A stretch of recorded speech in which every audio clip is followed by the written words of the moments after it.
Alrighty, but anyway, we're going to move on to our first review of the evening. The reference track is in the comments in the description box. It is Nightmare from Ethereal Realm. But here we go. Ethereal Realm, Enter the Realm, 4 tracks, 19 minutes. The debut EP from the Sydney band, released May 2022 independently. Mixed and mastered by Mark Scully at Studio 57 Records. No singles as yet from this one, although there are a few live videos, which I have just shared there as well. Special thanks to Black Ruse Entertainment for bringing this one in. They sent me an email a couple of weeks ago, which had like 3 or 4 Aussie bands in a row. So we'll get to the other ones later. I'm going to do Sonic Circus next week, but we'll get to those other ones over the coming weeks as well. There's some cool little releases in there. But Dave, how'd you go with this one? Yeah, this is really good.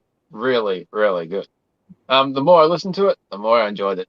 I really like the raw production. So many releases these days are so heavily polished and everything's flash and everything crystal clean.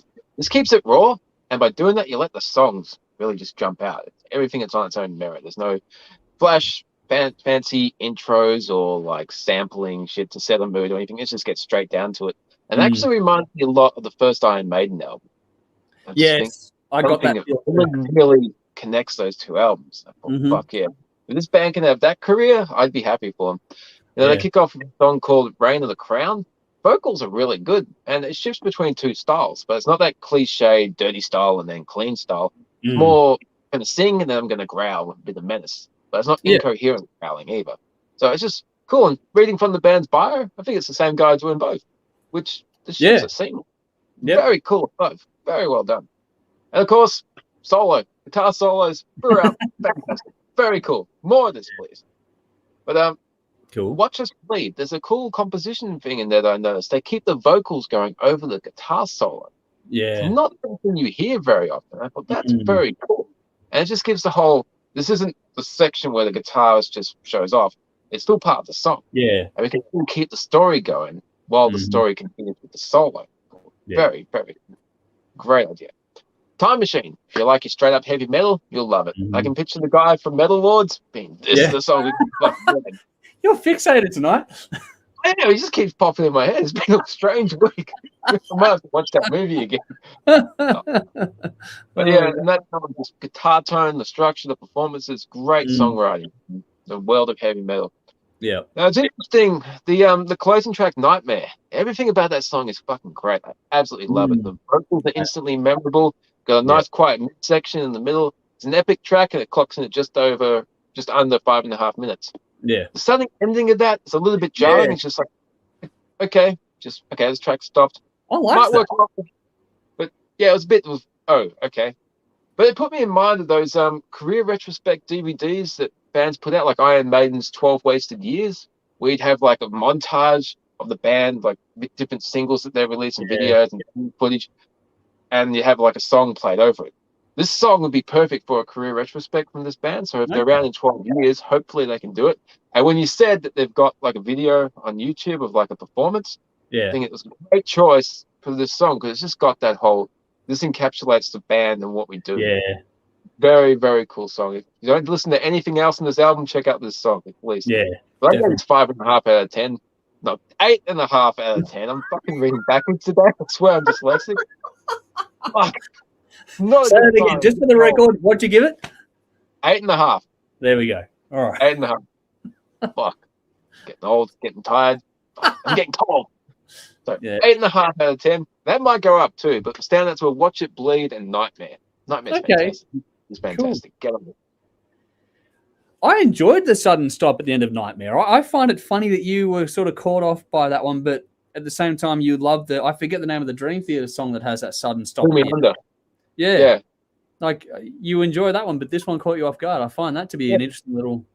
I think over time I might get used to it. Just like, okay, I'm into the chorus and just, okay, we'll stop. But maybe live, the whole crowd just does the whole last word for him. Maybe that's the point. Maybe. But I found the stop point to be perfect because it makes sure the hook stays in your head after it all because he goes, I have a... And where the word nightmare would come in, that's where the song stops. I just thought that was really well done, actually. And that little reverb, to fade kind of a thing was a nice touch, and it made sure it just actually made that hook anchor in my mind a lot more strongly. So for me, that song was the standout on this EP. But into my wider notes, the band have been around for about 3 years, if I'm correct. And this is our first taste from these guys. there's a bit going on, but if you like your metal at all, this will appeal to a lot of our audience. A little rough and raw around the edges, like you mentioned. Lots of energy and enthusiasm on it, though. Some very cool lyrics and some really good storytelling. I like the storytelling in these songs.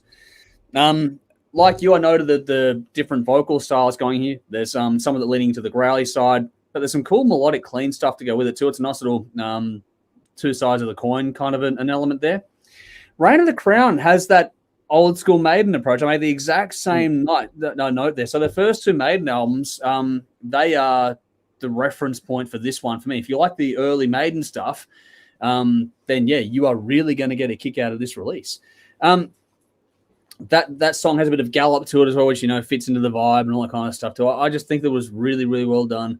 And that feel and vibe and that gallop from Reign of the Crown really flowed nicely into Watch Us Bleed. I think, yeah, that is the song in particular that early Maiden fans will really appreciate the most. But yeah, that was a really cool just way to do things here.